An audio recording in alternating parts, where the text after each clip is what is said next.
Allô? J'avais le goût de vous parler de quelques albums. Avec la dernière vidéo sur la zoolecture, ça m'a fait penser que j'ai fait des belles découvertes. Puis j'ai vraiment le goût de vous en parler. Donc c'est parti, je pense qu'il y en a 6. L'incroyable succès de librairie qui a inspiré les lecteurs du monde entier, Le fil invisible. Merci à une des professionnelles qui est dans ma formation en ce moment à Montréal qui me l'a suggéré. Publié chez Scholastique de Patrick Cars. Voilà. Le fil invisible. Donc, ce que ça dit en gros, c'est que peu importe, voilà, regardez l'image ici, peu importe où on est, avec les gens qu'on aime, il y a un fil invisible qui part de notre cœur vers le leur. Ça fonctionne aussi avec les animaux. Ça fonctionne évidemment avec ceux qui sont au ciel, qui sont décédés. Euh, Puis la professionnelle dans mon cours la semaine dernière qui m'a parlé de ça, elle dit ça réglait plein d'affaires. Là, ça réglait ma fille qui faisait pas ses nuits, ça réglait. Fait que dans l'histoire, ça dit que quand t'as besoin que maman, tu t'ennuies de maman, t'aurais voulu être avec elle, tu peux tirer sur le fil qui part de ton cœur au sien, puis elle va sentir tirer, puis elle va envoyer de l'amour dans le fil. C'est super beau. Il y a tellement des belles interventions à faire avec ça en zoothérapie. Come on là. Hein? On veut voir ça. Fait que voilà. Le fil invisible. Je vais vous prendre une photo de tous les albums, de tous les livres. Je vais vous les mettre à la fin. Ça, Alice aux éditions Alice Jeunesse. Je l'ai trouvé quand j'étais en Belgique, mais ça se trouve facilement en ligne, c'est sûr. Les petits et les trop gros secrets de Mylène Vignon et Maude Rogier. C'est si beau. Je vais vous montrer. Parce qu'en plus, moi, vous savez comment j'aime ça quand c'est kinesthésique puis qu'on peut rendre ça physique. Je vous montre deux, trois idées, vous allez voir. Il y a les secrets bulles. Fait qu'on prend une boule de plastique transparente. Il y a les secrets briques. Puis là, vous explique c'est quoi. Donc, on peut avoir un morceau de brique, c'est lourd, on le sent. Il y a les secrets chansons. Il y a les secrets citron. Fait qu'on peut croquer dans un citron. Qu'est-ce que ça fait comme sensation? Bref. C'est un secret. On te l'a déjà dit, pas vrai? Mais pour quel genre de secret? Donc, il y a les secrets des fois qui sont lourds à porter, qui font l'orage dans notre cœur. Puis il y a les secrets qui chatouillent, qui font les bisous. C'est très beau. C'est d'une douceur, mais ça ouvre, ça permet aussi beaucoup de dédramatiser, puis d'aborder avec les jeunes. En groupe, ça c'est très cool vers 7-8 ans, même si l'album est écrit pour les un peu plus jeunes. Le fait d'avoir des objets, tu sais, le chien peut avoir des objets dans le sac à dos, ou des morceaux d'histoire qu'on lit, une des pages, on lit, puis à côté, toi, t'arrives avec l'objet. Je pense que ça fait aussi une belle ouverture de groupe à, tu sais, il y a des secrets des fois que c'est dangereux de garder. Est-ce que, tu sais, les paniers percés, tout ça, là, on peut aborder ça de façon douce avec cet album-là. Voilà. Tu veux un bisou? Ça, c'est celui que j'ai présenté dans la zoolecture, publié chez Bayard. Pardon. Grande distribution de bisous.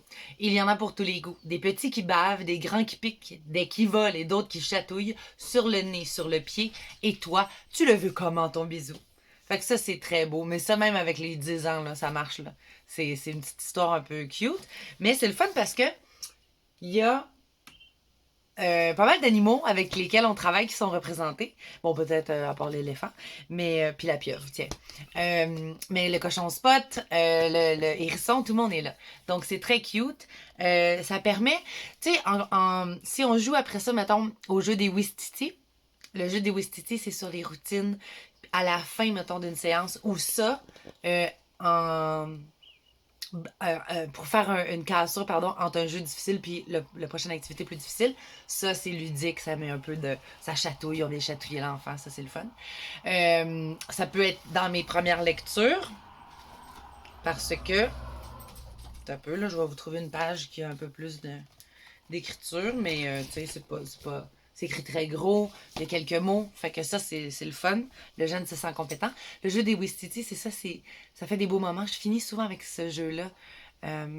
Parce que, tu sais, c'est donne trois qualités à l'autre, fait un dessin dans le dos. Ça fait un moment de proximité avec le jeune puis avec l'animal. Donc, avec ça, ça marcherait bien. Ben là, la couleur des émotions. Est-ce que j'ai besoin de vous présenter cette collection-là? Je veux dire, le monstre des couleurs se sent tout barbouillé aujourd'hui. Ses émotions sont sans dessus dessous. Il ne comprend pas ce qui lui arrive. Réussira-t-il à mettre de l'ordre dans son cœur et à retrouver l'équilibre? Un album illustré par l'artiste Anna Lenas pour découvrir ses émotions.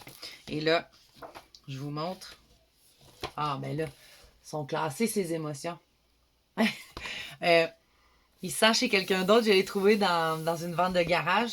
Il y a toute une collection, là, tout un décan de ça aussi, là, qui est vraiment merveilleux. Ça me fait penser que j'aurais dû vous apporter tout de suite l'autre avec les ronds pour la musique et le rythme. Prochaine capsule. Oh! Ça là, ça m'a absolument bouleversée. Je vais avoir un nouveau contrat avec des jeunes plus vieux, donc début secondaire, puis on va parler des sujets tabous, puis je l'ai pris pour ça, entre autres. Et ça, c'est vraiment pour les plus vieux. Donc, de Nicolas Hupertz et Tobias Krechti, je ne sais pas si je le dis bien. C'est aux 400 coups. Phoebe, ta maman est folle. Au début, je ne le croyais pas. Elle faisait des choses bizarres, ça c'est sûr, mais folle quand même pas. Les illustrations sont absolument bouleversantes. Je vais vous montrer.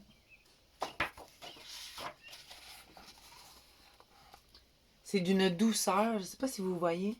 Les ailes de la maman sont en pointillés parce que elle commence à être un peu fatiguée. Regardez, on les voit mieux ici.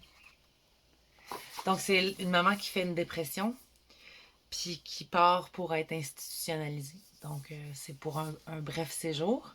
Le papa de Phoebe lui dit qu'elle va revenir, de ne pas s'inquiéter. Il est très, très présent pour Phoebe. On parle de la colère de la petite fille qui ne comprend pas.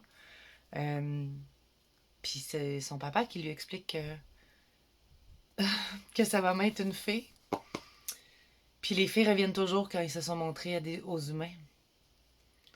C'est tellement beau, là. J'ai pleuré. C'est beau, c'est beau, c'est beau. C'est sensible, c'est simple. Puis dans l'histoire, ça dit que la maman lit toujours un poème le soir à la petite fille. Puis elle joue de la flûte traversière. Puis à un moment donné, elle arrête de jouer. Puis elle arrête de lire le poème. Puis à la fin, il y a les 2 poèmes qu'on n'entend pas dans l'histoire, mais qui nous sont offerts. C'est absolument bouleversant. C'est magnifique et c'est essentiel. Donc, santé mentale, maman a besoin d'aide. Voilà. Et ça, pour terminer... Ah non, j'en ai un autre après. Pardon. L'avant-dernier. Au marché des Bambini, de Gilles Baume et Amandine Piot. C'est chez Gauthier Languereau.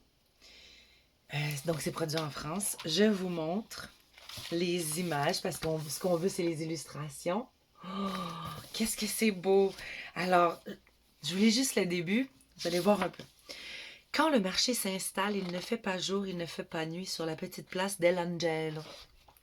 Les camionnettes, les remorques trop pleines, les charrettes à bras, il faut tout décharger, le temps d'une cigarette, d'une chanson, d'une volée de jurons qui sentent le poisson. Mais en quelques clins d'œil, tout est prêt, et les cagettes vides sont entassées, presque au hasard au centre de la place. Un hasard bienheureux au royaume des enfants, une invitation qui ne se refuse pas. Et là, regardez, les enfants rentrent dans les cagettes. Et là, c'est le royaume des enfants qui prend vie. Oh, regardez. Combien coûtent ces plures d'oignons? Un bouton de nacre et une dent de lait. Mais que deviennent les oignons sans leur manteau? Ça, c'est une drôle d'histoire. Mais paix, je te le dirai. Il est de ces pays où les rois ont le cœur sec. Ils ne pleurent même plus le malheur des gens. Alors on leur frotte les yeux d'un oignon coupé en 2. C'est poétique, c'est beau, c'est magique. Le rythme, c'est absolument, absolument extraordinaire. Vraiment. C'est magnifique. Et là, c'est le dernier. 24 heures dans la vie d'une famille hérisson. Des solutions pratiques pour une vie de famille sereine. Repas, coucher, école, c'est pas toujours facile. Donc, composé d'une maman, d'un papa, d'un ado, d'une petite fille et d'un bébé choupisson, parce que c'est ça le nom d'un bébé hérisson. Cette sympathique famille vous ressemble. Ce qui est absolument fantastique avec ce livre-là, c'est qu'il y a une page pour la réalité de la maman, des parents, une page pour la réalité des enfants, puis une stratégie pour éviter que ça s'envenime puis qu'on en vienne au conflit. Toutes les routines de 24 heures dans la vie d'une famille sont abordées. C'est beau, c'est brillant, intelligence émotionnelle, on aime ça. Aurélie Chien Chao-Shin, wow, c'est chez Albin Michel. Donc, gros must. Des solutions pratiques pour une vie de famille sereine, repas, coucher, école, pas toujours facile. On adore. Puis c'est une famille hérisson, je veux dire. On aime ça. Si vous avez des suggestions, des must to have, comme je veux les entendre dans les commentaires. Puis si vous aimez ce petit format-là, ben j'en ai vraiment plein d'autres là, à vous partager, ça va me faire plaisir. Puis si vous faites, si vous abordez, si vous travaillez avec ces albums-là, s'il vous plaît, montrez-moi ça en zoothérapie. OK, bonne journée. Bye!